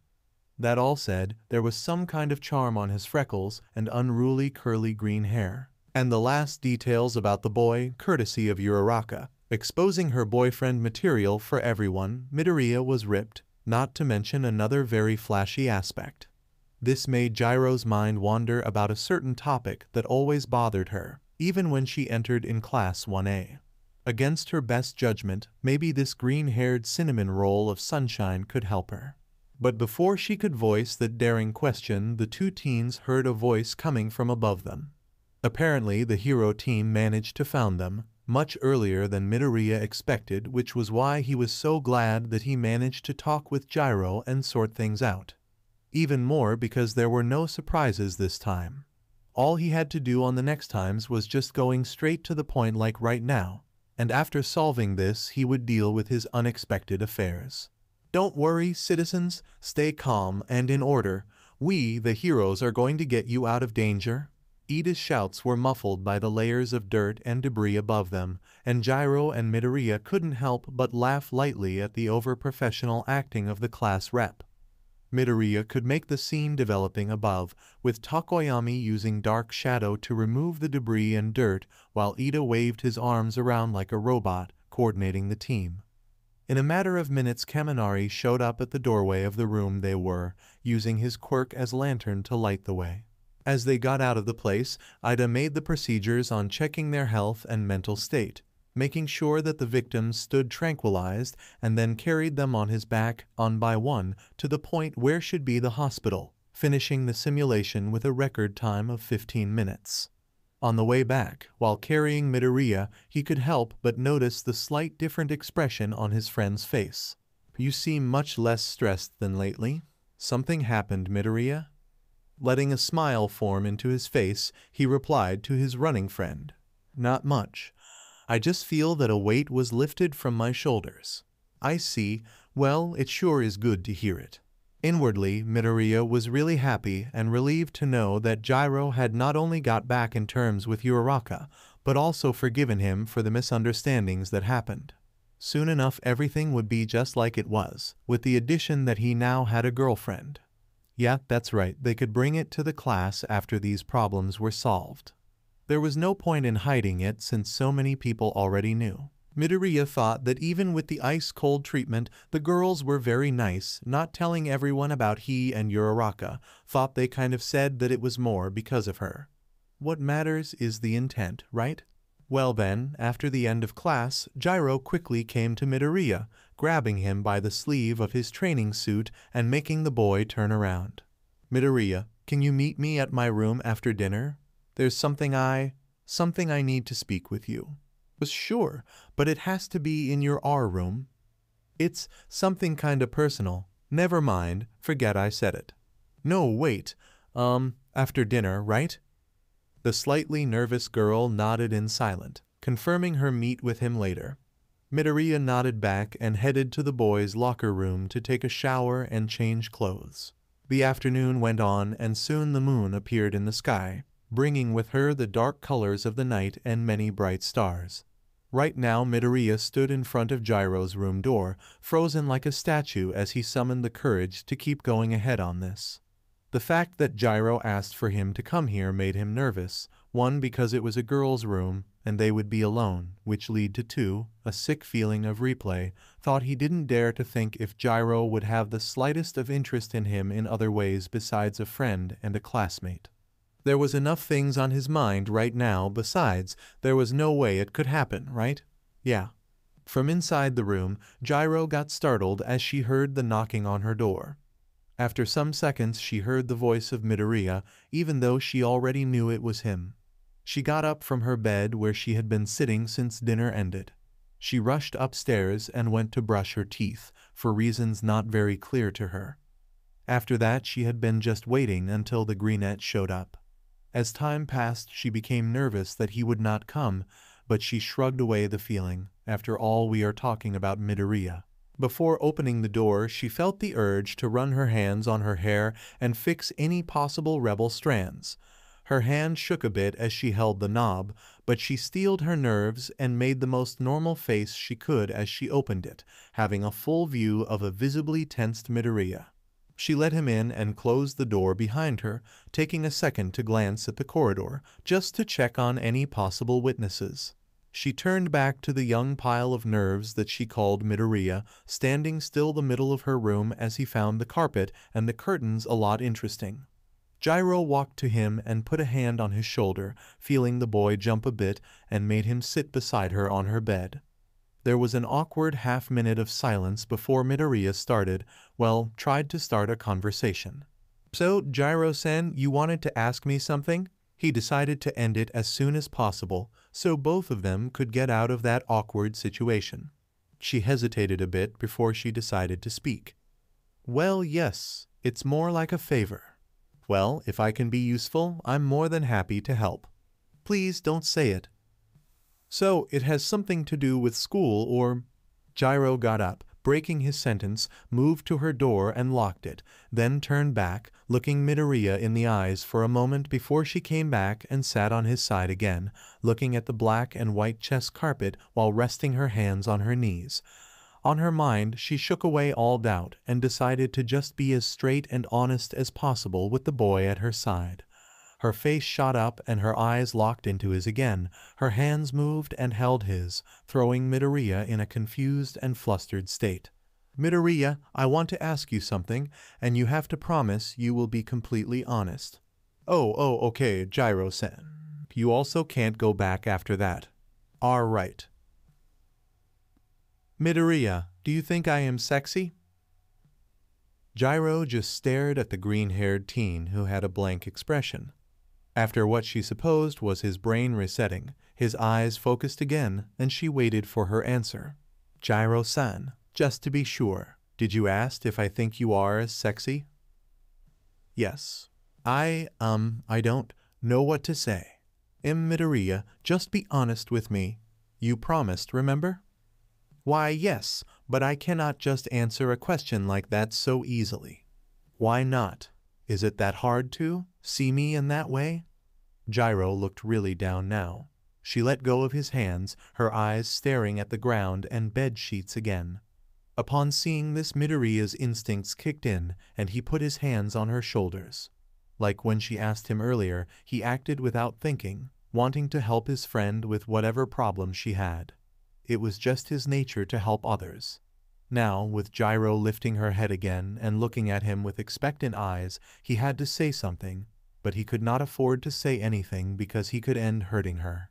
1,000 thoughts crossed his mind while he mentally murmured all that in some seconds, and at the end he just said what crossed his mind while he tried to describe the girl in front of him. Gyro-san, I think you are sexy." "Are really?" "Why, yes, in a very unique way, but sexy without doubt." "You mean it? Well, what do you like in me then?" she asked shyly as she pushed the tips of her index fingers against each other and looked away, a small blush crossing her face. She wasn't expecting that answer or the contact from Midoriya at all. "Well, you see, your hair looks good." "My hair?" "Yeah, it kind of frames your face, and your eyes are really pretty, and there's these cute red marks under them so."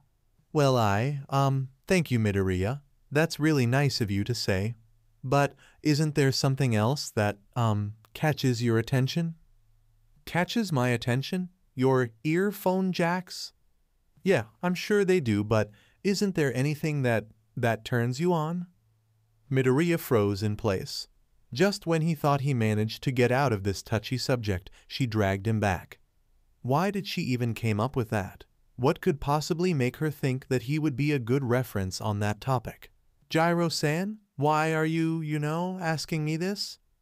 It took her some seconds to think about her answer, or if she should answer at all. As you can imagine, after what happened with Uraraka, I kind of became more aware of this. Not that it was the first time this came to my mind. She rested her hands on her knees again, which only made Midoriya regret asking in the first place. Since I came to UA, I could not help but feel kind of displaced, seeing as all the other girls were so developed. Even at that time when that stupid purple annoyance was trying to peek at the girls' locker room, did you know that I was the only not mentioned? Ugh, I hated myself for being so worked up about the ridiculous opinions of that midget. So, after you came and talked with me, I thought that you would be the perfect person to ask. It's dumb, I know, but still. She was on the verge of tears when she felt some weight on her shoulders, that being Midoriya putting his arm around her. To be honest, I cannot talk about those things without turn into a mess of embarrassment and stuttering, but one thing I can say, you are beautiful, Gyro-san. And you don't have to worry comparing yourself with anyone, because this is who you are, and you should be proud of it. A smile made its way on her lips as she looked at the boy beside her, while he looked at her with truly caring eyes. You are too good for this world, did you know that? Well, that's new. They shared a small laugh as Midoriya let go of Gyro, feeling that she was feeling at least a little better. It came to his understanding that this kind of topic could be very meaningful to girls, so from now on he would pay extra attention whenever Uraraka or any of them came up with it. Not that he expected to talk about it with others besides his girlfriend. And while he took that mental note, Gyro got up and in front of Midoriya, and then proceeded to remove her shirt and pants, startling the green-haired teen. Gyro-san, why are you taking off your clothes? She just looked at him nonchalantly as her pants were halfway down. Well, since I'm not so grown up like Yaoyorozu or Uraraka, they have to go if you want to see me, right? Her point had some logic, but still he was confused. And why should I look? Midoriya asked with his head turned to the side, only catching a glimpse of the purple-haired girl on the corner of his eye. So you can tell me, what do you find sexy in me? I don't think you should go so far for that. Aw, come on, Midoriya. You said you would not back off, and it is also taking me a lot to do it. As she said that her shirt was on the ground together with her pants. She had one of her arms over her chest, and with the other she reached one of his hands, bringing him to look at her. The greenette was a pile of nerves, already seeing where this would end. If only he remained on his original plan to make things straightforward and quick, there would be no time for that to happen, or so he thought. Gyro was also looking away, but her eyes changed to him from time to time, expectant for his answer. So, what do you think? It's not like your girlfriend, I know, but can I at least make you hard? She blushed madly at the last word, and so did Midoriya. He decided to play along and just end this. His eyes ran over Gyro's almost naked form, trying to catch the details. Her clear skin, the subtle curves that appeared when he went from her flat abs to her thighs. Her slender figure wasn't like the other girls on his class, just as he said before, she had an unique appeal to her. Gyro wasn't exactly skinny, as she actually had a quite toned body. Her muscles didn't show up, but the lack of body fat gave her some curves that, in Midoriya's opinion, made her look like she would break if one held her with too much force, which kind of contrasted with her cool nature and tough acting sometimes. After realizing that he had been staring in silence for who knows how much time, he voiced his thoughts to her, uneasy and sometimes stuttering, getting redder by the minute as he spoke. On the end he closed his eyes, uncertain if he said the right things, and just waited. He didn't know what to expect, so he just waited. And then he got surprised as he felt an unexpected weight knock him in the bed he was sitting. When he woke up he found Gyro shadowing his face and with a wide smile on her lips. Before he could start his stutter again, Gyro embraced him into a warm hug, making the boy go stiff for some seconds before he relaxed. She seemed to be much happier now, and he was also happy because of that. And then another surprise. Just like that, Gyro went on and kissed Midoriya on his lips. The shock made his eyes go wide like saucers, and she wrapped her arms around his neck to prevent the boy from running away from her. While she assaulted the greenette, he tried to speak something, which allowed her to invade his mouth with her tongue, something she didn't exactly knew how to do but always heard of, and boy, she was enjoying this kissing thing. And Midoriya, having some more experience and recovering from the shock, decided that she would not do everything as she wanted. In an attempt to scare her away, Midoriya deepened the kiss, struggling and winning a battle for dominance between their tongues, but it backfired because Gyro let a small moan escape, which made him back off, leaving both of them to stare at each other, breathing heavier than before. Gyro-san, what was tea? I know it was strange, but I felt so happy that I couldn't hold myself. I see, but you know that I have Uraraka, right? Yeah, about that.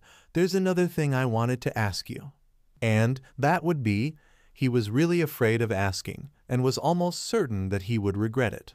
I was thinking if you could, say what you do with Uraraka. Do it with me. What? I know it's strange, but I want to know how it feels like. I mean, she did make it look like it was the best thing in the world.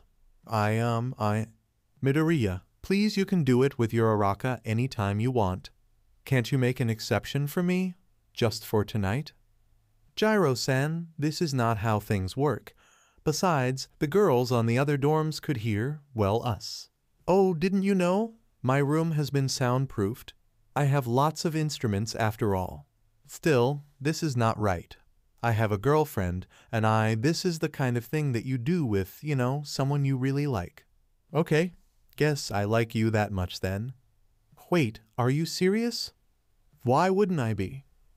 I always thought that you liked Kaminari. Jamming we? Now I'm hurt, Midoriya. There's no way I would like Kaminari.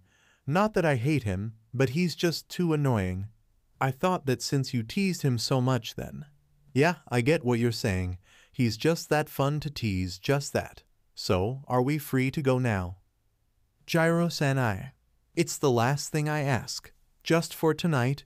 She leaned in, stopping half an inch from his face, feeling his hot breath brush her face. Can I be your girlfriend?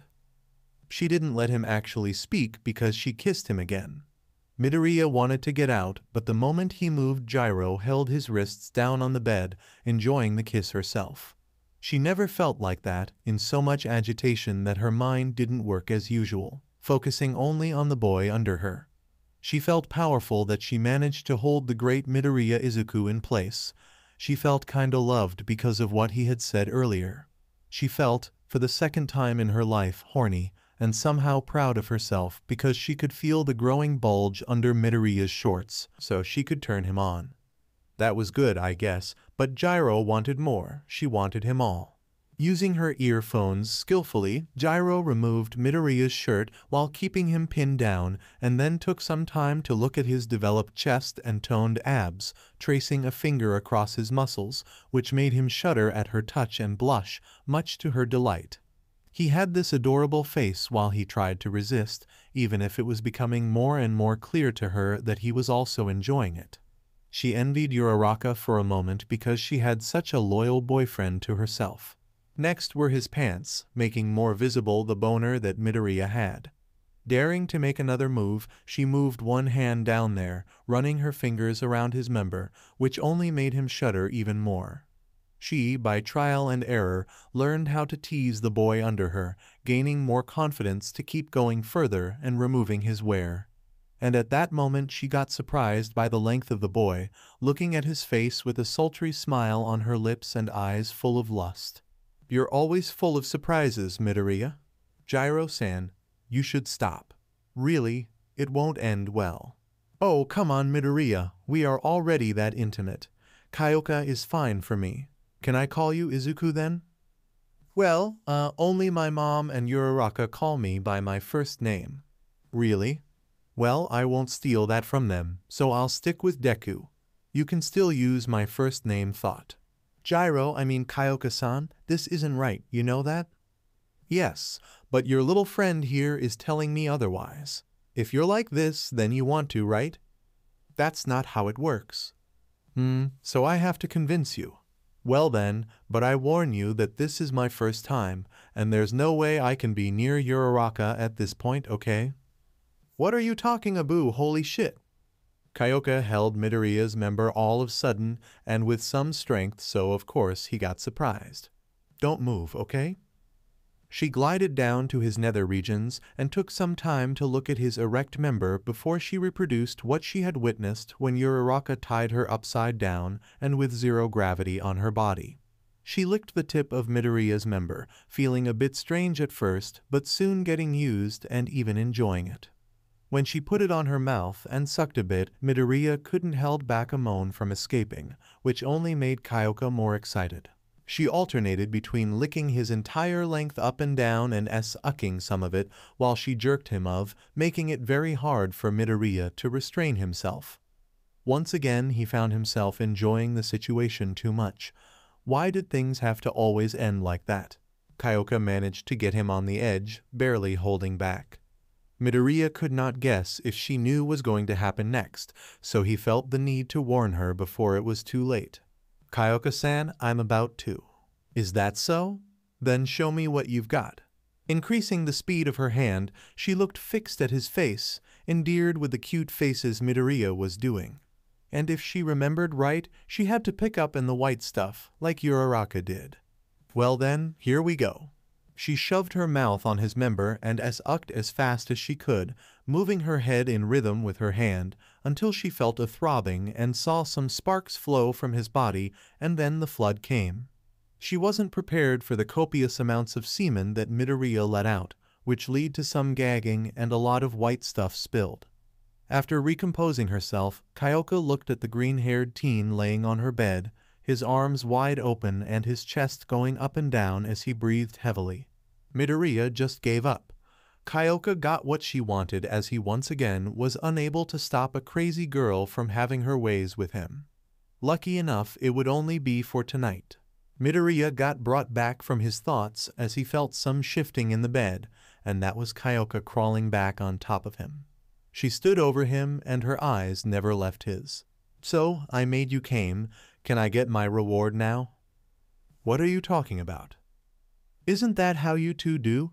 She sucks your huge member and then you make her go crazy. As I said, it's not how it works. You are not being fair at all. Deku-kun, didn't you said you would help me out?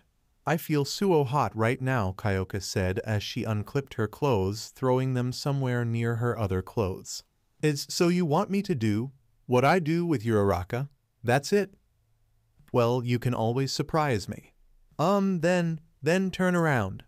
Kyoka at first raised an eyebrow, but then understanding dawned on her and a sultry look appeared on her eyes. Kyoka did as Midoriya said, standing on her hands and knees right over him. She even wiggled her butt in front of his face, earning another flustered face from the greenette. Her expectant eyes turned back to him, eager to receive her reward. In the end, Midoriya got himself on the same situation that he was with Hagakure and Isui, so either he got this done already or he would be delaying the inevitable. And so he threw away the last restraints on his mind, just for a moment sealing the memories of Uraraka being his girlfriend, or at least the official, as far as he was concerned. Kyoka jumped in surprise when she felt Midoriya put his hands on her rear, lowering her closer to himself. A jolt of electricity ran across her body when she felt his hot breath brush her. Even though she asked for it, she didn't really know what to expect, which was the main reason for the loud gasp when Midoriya gave her pussy a quick lick just to test her reactions. Going ahead, Midoriya did what he knew, which proved to be very effective because Kyoka was moaning loud and squeaking with each time he stuck his tongue in. Turning up a notch, he ran his thumb in circles above her private parts, making Kyoka squirm and moan even louder, without signs of any try to muffle the sounds, which made Midoriya question the effectiveness of the soundproof of her room. Going even further, Midoriya used his free hand and reached for her small jugs. Even though they weren't as big as Uraraka's or Hagakure for a matter of comparison, they were still very soft to the touch as he squished them lightly on his hand. He fondled her, pinching her and running a finger around them, earning even louder moans from Kyoka. Shit, she was nearly screaming by now. Oh my, shit, Deku-kun, you are amazing. He didn't want to admit it, but the loud noises Kyoka was making were turning him on. But there wasn't much sense in denying because his hard member wouldn't let him lie, and that didn't went unnoticed by the purple-haired girl, who started to lick away the white stuff that was still spilled from the last time, which earned moans from Midoriya, thought he had some restraint. Hearing him make those sounds only aroused her even more, and so she started to suck it again, while using her free hand to caress her jugs, trying to do it like he did just now. Kyoka was in pure bliss. Her mind could only focus on the boy eating out her and on the hard member she was sucking on. Every part of her body was incredibly sensitive. She felt jolts of electricity run over her spine every time his fingers got inside her, and she couldn't help but moan louder and louder, only that now she had something on her mind to muffle it. Midoriya was driving her crazy, way past what she thought that was her limit. Her entire body trembled, and she felt extremely hot, especially down there. A new and strange feeling started to build up inside Kyoka. She didn't know what it was, but she was eager to discover. It made her lose all strength on her body, making her back off from Midoriya's member. Deku-kun, I feel ya. I think that gaspo shit. I'm gonna. Moving on instinct, Kyoka forced her rear on Midoriya's face, while she let out a loud scream, hey eyes rolling up a bit as she arched her back. She collapsed on top of him, breathing heavily and completely lost on her first time ever. She only managed to focus on the huge boner in front of her face and somehow summoned strength enough to lift the upper part of her body with her arms, shoving his entire length on her mouth. She gagged and almost choked on his member. But she was determined to make it just like his girlfriend, and so she started bobbing her head at a surprisingly fast pace, which threw Midoriya over the edge, finally reaching his limit. "'Kay, Kyoka, I'm about to. This time I got this." And then Midoriya came again, unleashing the huge wave directly on her mouth. Kyoka did her best to avoid another gagging, letting it fill her mouth and swallowing some bits of it. Only after swallowing everything she let go of his member as she lifted her head in order to get every single drop of Midoriya's seed. She leaned on her hands as she sat on his chest, gasping for air and with red all over her face.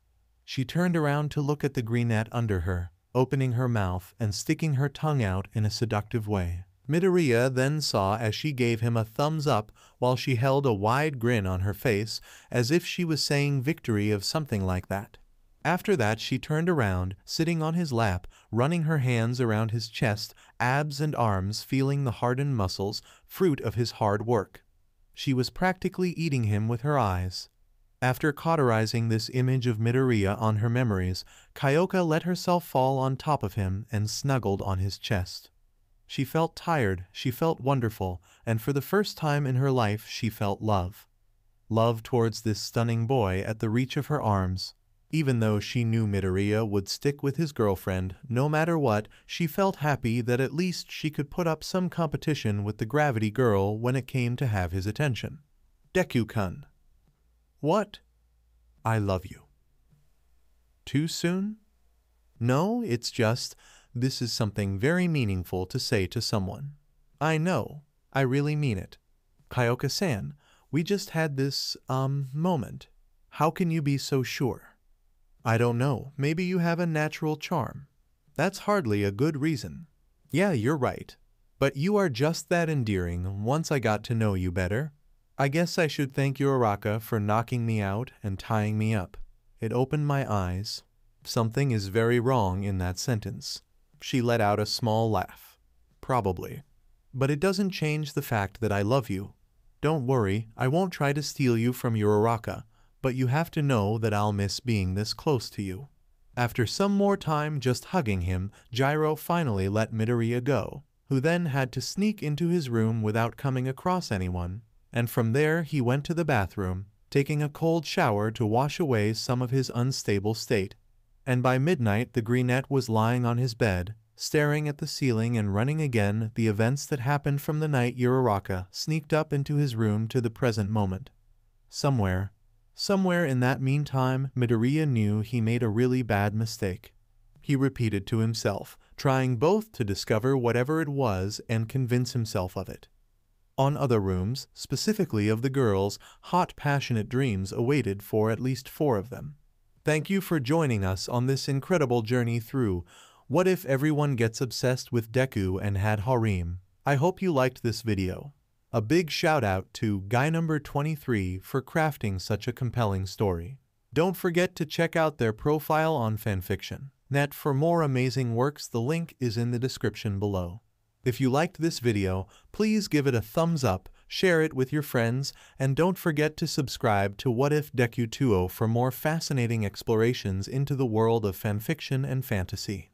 Your support helps us create more content like this, and we're always excited to hear your thoughts and suggestions in the comments section. See you guys in the next video.